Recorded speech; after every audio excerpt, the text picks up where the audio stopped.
Welcome to Dev classes knowledge point. हाल ही में Indian council of medical research ने एक नई गाइडलाइंस जारी की है जिसमें कोरोना के इलाज के लिए चल रही प्लाज्मा थेरेपी को हटा दिया गया है। तो चलिए देखते हैं प्लाज्मा थेरेपी क्या होती है, प्लाज्मा क्या होता है, एंटीबॉडीज़ क्या होती है, प्लाज्मा थेरेपी को क्यों बंद किया गया और प्लाज्मा थेरेपी हटाने के पीछे क्या कारण थे। भैया प्लाज्मा थेरेपी होती क्या है इसको समझते हैं अपन शानदार तरीके से।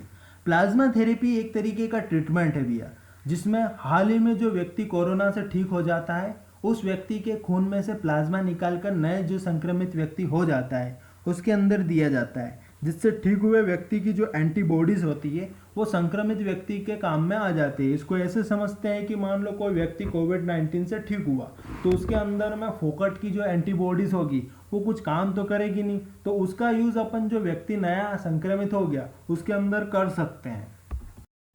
प्लाज्मा क्या होता है? प्लाज्मा खून में एक प्रकार का पीले रंग का तरल पदार्थ होता है जो लगभग पूरे खून में 57% के आसपास रहता है, जिसमें एंटीबॉडीज होती है जो शरीर में एंटीबॉडीज स्टोर करके रखता है। वास्तव में जो एंटीबॉडीज होती है वह श्वेत रक्त कणिका में बनती है, बाद में जाके वो प्लाज्मा में बनती है। खून में 4 तरीके की चीज होती है, प्लाज्मा, व्हाइट ब्लड सेल्स, पेटलेट्स और रेड ब्लड सेल्स। ठीक।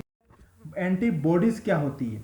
हमारा इम्यून सिस्टम शरीर में वायरस को बेअसर करने के लिए एंटीबॉडीज बनाता है, जिसको बनने में संक्रमण के बाद लगभग 1 हफ्ते का टाइम लगता है, जो बाहर से लाए गए किसी वायरस के एंटीजन को निष्क्रिय करता है या कवर करता है, जिससे वायरस का खतरा खत्म हो जाता है। फॉर एग्जाम्पल इसको ऐसे समझ सकते हैं कि मान लो यहाँ पे कोरोना बैठा है, ठीक है, उसके ऊपर जो ये लाल लाल चीज लगी होती है जिसको तीर का निशान जैसा लगा होता है उसको एंटीजन बोला जाता है। ये एंटीजन क्या करता है कि वो ह्यूमन सेल्स होता है उसके ऊपर ये रिसेप्टर्स होते हैं, इनको क्या बोलते हैं? रिसेप्टर्स।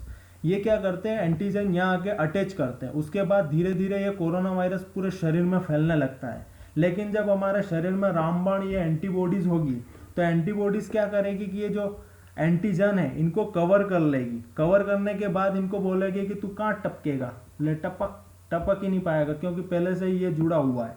ठीक है, ये नीचे वाले चित्र में देखते हैं, ये वाई आकार का जो बैठा है इसके ऊपर लगा है उसको बोलते हैं एंटीबॉडीज। और ये जो कोरोना के ऊपर तीर के निशान की जो चीजें हैं इनको बोलते हैं एंटीजन। एंटीजन क्या करेगा कि इसको एक्सेप्टर पे जाने के लिए तैयार होगा, लेकिन अपना ये जो एंटीबॉडीज भैया है ये क्या करेंगे? उसको कवर कर लेंगे और उसको अटैच होने ही नहीं देंगे, जुड़ने देंगे ही नहीं। ठीक है,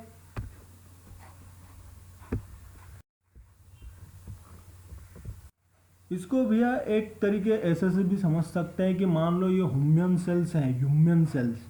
ठीक है, हुआ क्या कि ये जो अपना कोरोना आया इसके पास क्या है? ये एंटीजन है। एंटीजन क्या करेगा? इसके से कोरोना के साथ जाएगा और इधर अटैच करने की कोशिश करेगा। लेकिन ये तो कब हुआ? जब अपने पास एंटीबॉडीज थी नहीं। लेकिन अपने पास अब क्या है? एंटीबॉडीज। नीचे वाले चित्र में अपने पास एंटीबॉडीज है। अब क्या करेगा? कोरोना आने की कोशिश करेगा, लेकिन अपने एंटीबॉडीज क्या करेंगे? उसको अटैच कर लेंगे। फिर क्या, इसको इधर जुड़ने नहीं दे पाएंगे। ठीक है, सुनने में तो बहुत बढ़िया लग रहा था ये प्लाज्मा थेरेपी, लेकिन इसको क्या बंद कर दिया गया। हुआ क्या कि कुछ वैज्ञानिकों और डॉक्टर्स के एक समूह ने प्रिंसिपल साइंटिफिक एडवाइजर के विजय राघवन को एक पत्र लिखा, जिसमें बोला कि ये जो प्लाज्मा थेरेपी है ये गैर वैज्ञानिक है और परेशान कर रही है लोगों को, तो इसको बंद करो। तो हुआ क्या कि इस पत्र को आगे ICMR, Indian council of medical research के प्रमुख बलराम भार्गव और एम्स के डायरेक्टर रणदीप गुलेरिया को भी मेंशन्ड किया गया। उसके बाद आईसीएमआर और नेशनल टास्क फोर्स फॉर कोविड-19 के लिए जो नेशनल टास्क फोर्स बनी थी उसके सदस्यों के बीच सर्वसम्मति से निर्णय लेने के बाद प्लाज्मा थेरेपी को हटा दिया गया। हुआ क्या भैया? प्लाज्मा थेरेपी हटाने के पीछे 3 कारण थे। पहला कारण कि ये प्रभावशाली नहीं थी, मतलब इफेक्टिव नहीं थी। इसको कैसे पता किया? रिसर्च किया गया। 2 टुकड़ों में रिसर्च किया गया। पहले टुकड़े में 239 लोगों को लिया गया, उनको प्लाज्मा थेरेपी दी गई, और बाद में दूसरी टुकड़ी में 229 लोगों को लिया गया और उसको प्लाज्मा थेरेपी नहीं दी गई। जिनको 239 लोगों को प्लाज्मा थेरेपी दी गई थी उनमें से 44 लोग ऐसे थे जो या तो प्लाज्मा थेरेपी लेने के बाद भी सीरियस कंडीशन में चले गए या मर गए, जो कि 19% था। बाकी जो जिनको प्लाज्मा थेरेपी नहीं दी गई थी 229 लोग, उनमें हुआ क्या कि 41 पेशेंट ऐसे थे जो सीरियस कंडीशन में चले गए और या उनकी मौत हो गई। तो कुल मिलाकर दोनों की स्टडी की तो पता चला कि फ़ायदा है ही नहीं अपने प्लाज्मा थेरेपी से।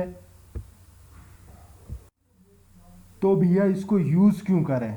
दूसरा कारण ये था कि परेशान करने वाली थी, लोगों को दौड़ा रही थी इधर उधर के भैया प्लाज्मा दे दो प्लाज्मा दे दो, लेकिन लोग क्या बहुत परेशान हो रहे थे, फ़ायदा हो नहीं रहा और परेशान अलग, कालाबाजारी अलग चल रही थी। बाद में क्या होता है जो रिकवर हो जाता है उसको भी परेशान करने लगे, उसमें ताकत तो है ही नहीं, उसमें से प्लाज्मा निकाल रहे थे। दूसरा कारण यही था। और तीसरा कारण ये था कि कोरोना के नए स्ट्रेन बनने का रिस्क था। अब प्लाज्मा में ऐसा हो रहा था, हालांकि ऐसा कोई रिपोर्ट में आया नहीं, लेकिन फिर भी ऐसा लग रहा था कि शायद कोरोना के नए स्ट्रेन बनने का रिस्क है बाबा। तो इसको बाद में जाके इसको बंद ही कर दिया। थैंक यू भैया। वीडियो पसंद आए तो इसको लाइक करना, शेयर करना और सब्सक्राइब करना।